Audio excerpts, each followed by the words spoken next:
5 tersangka pembunuhan Brigadir Joshua akan dihadirkan dalam rekonstruksi besok. Dari rekonstruksi itu diharapkan bisa membuka fakta kematian Brigadir Joshua.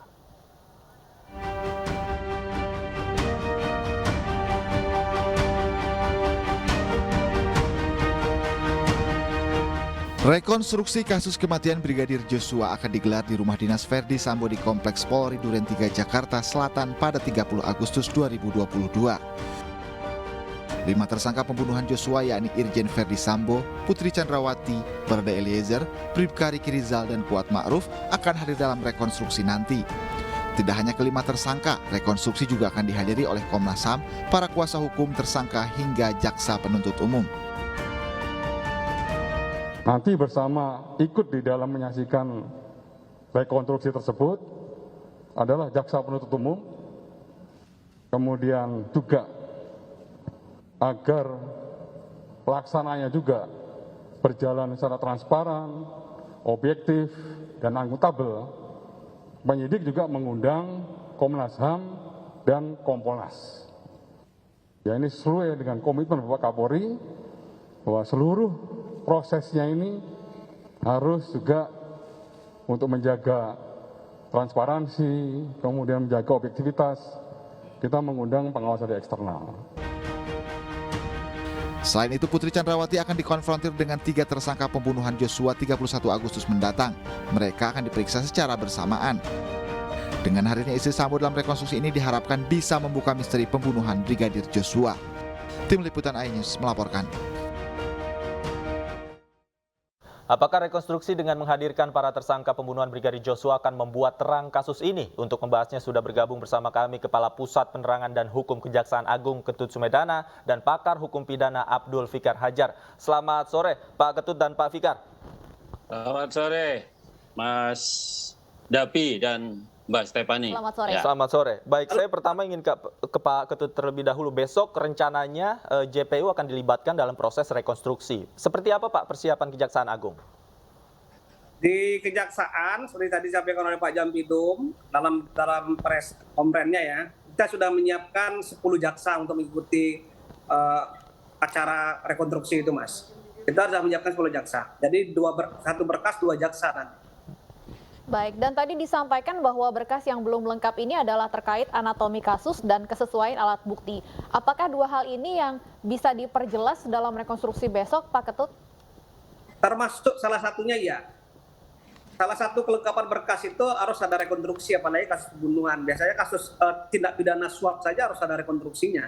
Sehingga dari hasil rekonstruksi itu diharapkan ya, peran masing-masing bisa terlihat sangat jelas seperti itu. Baik, tadi juga berkas dikatakan dikembalikan sementara ya ke Bareskrim. Nah, sebenarnya seperti apa koordinasi yang dibangun oleh Kejaksaan Agung dan Kepolisian hingga saat ini, Pak? Berkas sebelum dikembalikan, tapi sudah dinyatakan belum lengkap. P18. Dan itu sudah disampaikan oleh Pak Jampidum bahwa P18 itu disampaikan pada hari Kamis kemarin. Karena waktu masih belum 14 hari, mungkin hari Kamis kita kembalikan sekaligus berkasnya seperti itu. Baik. Jadi berkasnya atas nama Bu PC baru masuk juga pada hari ini. Baik, saya ingin ke Pak Fikar.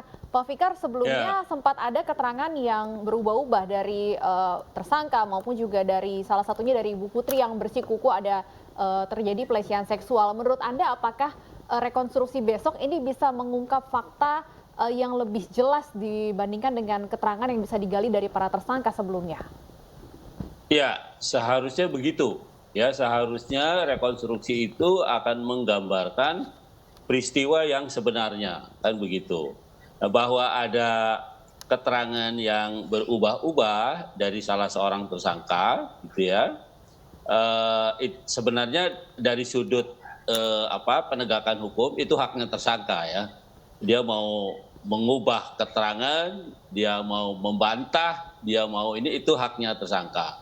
Karena menurut saya kekuatan pembuktian dalam perkara pidana itu ada pada alat bukti yang lain gitu selain keterangan tersangka gitu. Itu ini karena tersangka itu punya hak macam-macam ya kan. Punya hak membantah segala macam gitu. Karena itu kekuatannya ada pada alat bukti selain keterangan tersangka. Saksi alat bukti surat, alat bukti keterangan ahli dan seterusnya. Ya. Gitu. Oke, Jadi nggak Pak. apa-apa. Nah, Oke, Pak Fikar, rencananya besok juga Baradae sebagai justice kolaborator akan dihadirkan, baik itu secara langsung ataupun memang diwakilkan oleh pemeran pengganti. Nah, menurut Anda, seberapa penting kehadiran Baradae secara langsung pada rekonstruksi besok?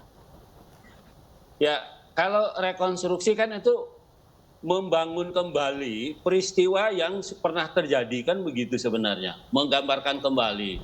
Nah, kalau ada perannya Baradae di situ, ya menurut saya harus juga dia dihadirkan, gitu.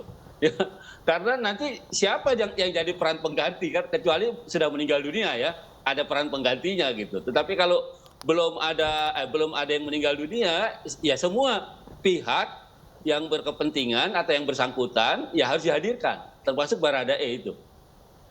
Baik, saya ingin kembali ke Pak Ketut. Saya ingin mendalami Pak terkait dengan tadi kesesuaian alat bukti yang belum lengkap dalam berkas yang diserahkan kepada Kejagung.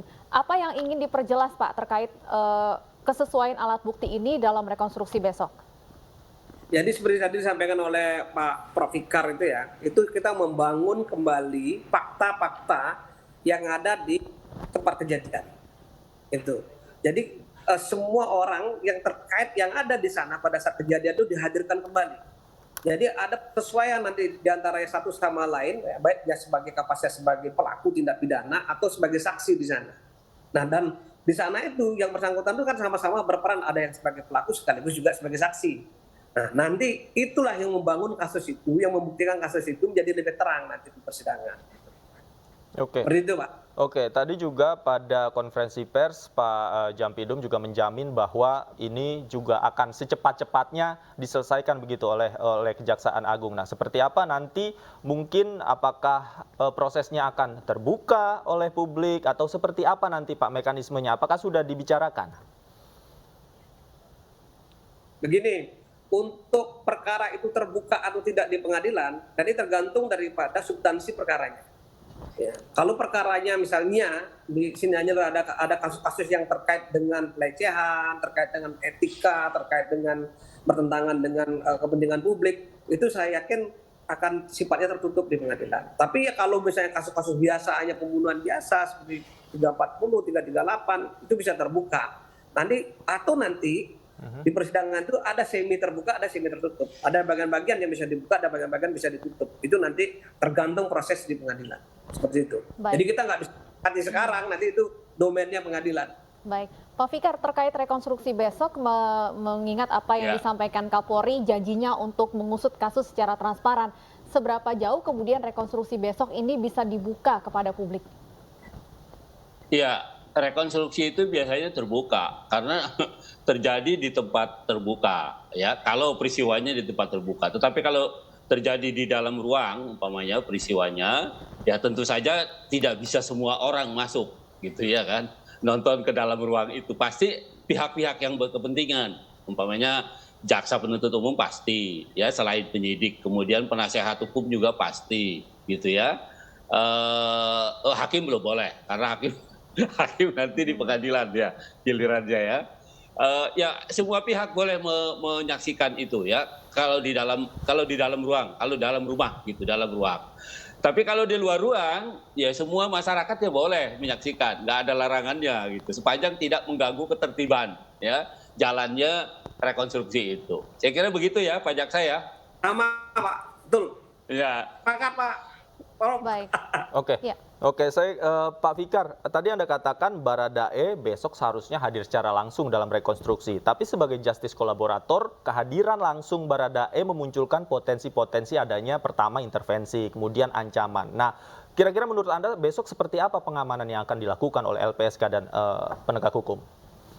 Iya, ketika seseorang sudah menjadi justice kolaborator, Pak, sudah dipastikan itu ada jaminan pengamanan paling tidak ya, pengamanan, penempatan ya, artinya karena kan gini, di satu sisi ada jaminan, di sisi yang lain dia akan membuka secara terus terang keseluruhan. Bahkan kalau saya cenderung yang menjadi justice kolaborator itu dia harus membuka siapa the big fish-nya, siapa ikan besarnya gitu. siapa pelaku utamanya. Itu sebenarnya peran justice kolaborator itu gitu sesungguhnya gitu ya. Jadi orang dilindungi untuk membuka perkara atau membuka peristiwa yang sebenarnya dan menempatkan siapa sebenarnya pelaku utama dari peristiwa itu. Nah, itu sebenarnya yang substansi dari justice kolaborator itu gitu. Nah, jadi kalau besok akan dihadirkan ya pada pelaksanaan rekonstruksi besok ya masuk akal. Maksud saya ya memang seharusnya seperti itu gitu. Sebuah pihak harus dihadirkan gitu. Jadi tidak ada yang ditutupi. Hanya saja mungkin penjagaannya yang harus ketat karena bagaimanapun juga seorang tersangka atau pihak-pihak di dalam satu perkara itu juga kan akan menimbulkan pro kontra di masyarakat gitu. Nah, itu yang harus dijaga. Yang maksud saya keamanan mereka harus dijaga. Itu yang perlu diperhatikan juga. Baik, Pak Ketut, apa harapan dari Kejagung, apa yang diharapkan bisa digali dari rekonstruksi besok dari Kejaksaan Agung, Pak Ketut? Harapannya cuma satu, bagaimana rekonstruksi ini membuat terang suatu pembuktian nanti di persidangan. Itu saja. Baik, kita akan tunggu seperti apa jalannya rekonstruksi besok. Semoga penegasan tadi bahwa rekonstruksi bisa terbuka ini benar-benar bisa dijalankan oleh para penyidik. Terima kasih Pak Ketut dan Pak Fikar sudah bergabung bersama kami di Ini Sore.